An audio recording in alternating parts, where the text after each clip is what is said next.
The Philippine National Police tapped social media personality Rendon Labrador as a fitness coach for their 93-day weight loss program. Here's our report. After PNP Chief General Nicolas Torre III announced that police officers who fail to meet physical fitness standards may be dismissed from service, personnel at Camp Crame and Quezon City took part in a group workout. Leading the session was none other than content creator Rendon Labrador. Tawagin niyo akong pambansang coach ng kapulisan. Labrador has been tapped by the PNP to lead their 93-day fitness challenge. He'll offer free workout sessions and nutrition guidance. Nandito po ako para bantayan sila, bantayan ang resulta, i-guide sila, at i-motivate, syempre. Baliwala kasi yung exercise natin, pagda-diet natin kung hindi ka motivated sa buhay. According to Republic Act 6975 or the DILG Act of 1990, a police officer's weight should not be more than or less than 5 kilos from the standard based on height, age, or gender. Those who fail to meet the requirement within a year could face dismissal. Obviously, pag sobrang laki ng waistline mo, lalampas ka sa plus 5 ng standard weight and height. So, you'll be failing in that matter. So, you have to do something to comply with the law. Officers must also pass the annual physical fitness test, and failing twice could affect their eligibility for promotion. Physical appearance somehow would command respect, would command authority. So siguro it is incumbent upon every police officers to at least maintain a physical appearance acceptable for a police officer. Ayaw niya sir nakakita niyong ang taba-taba kasi kung ang role nga naman ng police ay tawag dito ay tumakbo, paano ka nga naman makakatakbo kung halos hindi mo na mabitbit yung sarili mo. Officers on 8 a.m. to 5 p.m. shifts are now allowed to participate in workouts every Tuesday and Thursday at 3 p.m.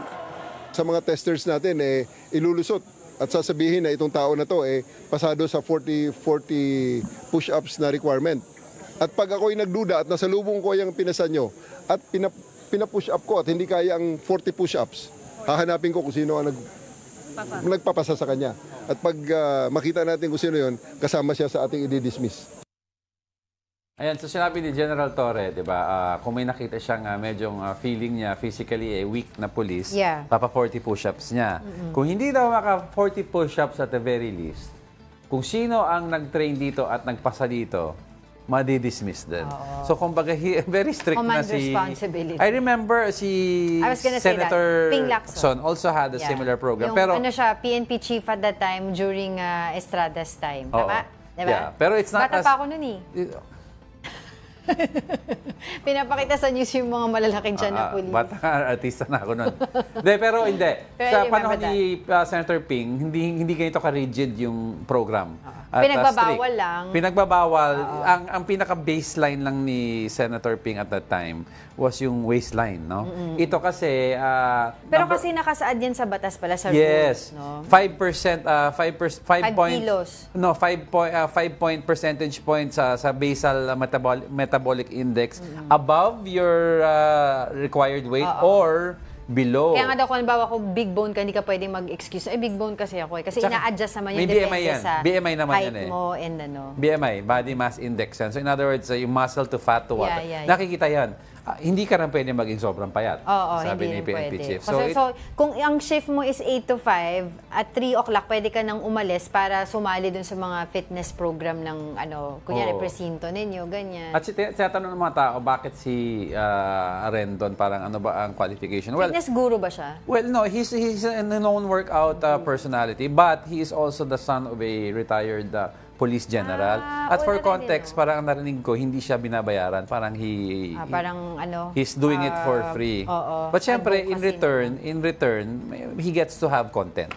Diba? So, win-win, parang win-win solution for both parties. Pero I get it pero also maganda kasi maganda siya dahil tama naman yung sinabi ni yung spokesperson nila, si Colonel, hindi na siya Colonel ngayon. Brigadier General Fajardo. Paano ka naman tatakbo kung hindi ka mamabitbit sarili mo? And lastly, aside from yung weight, ang sinasabi ni General Torre, pag hindi ka marunong, kunyari randomly pinili ka ni General Torre, kailangan pupunta ka sa shooting range. Papakita mo yung accuracy mo sa shooting using the pistol.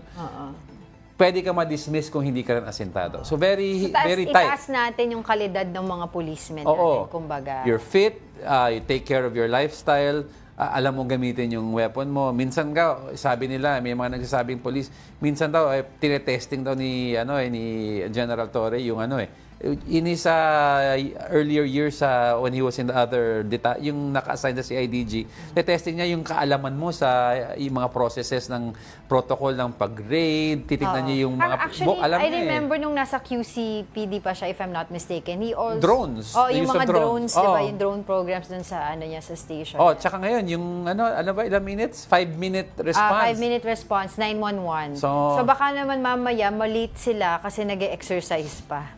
Hindi. Ang exercise nito is bago mag-8 ng umaga Hindi, pero sabi nga dun sa kanina sa balita, 8 to 5 yung shift mo, you're allowed to leave ng 3 o'clock to join yung fitness program ng station or ng pambansang health guru ng kapulisan. So tingnan natin, balikan natin kung talagang papayat yung mga ibang mga... So 93-day challenge. We'll get back to that in 93 days and check out the progress.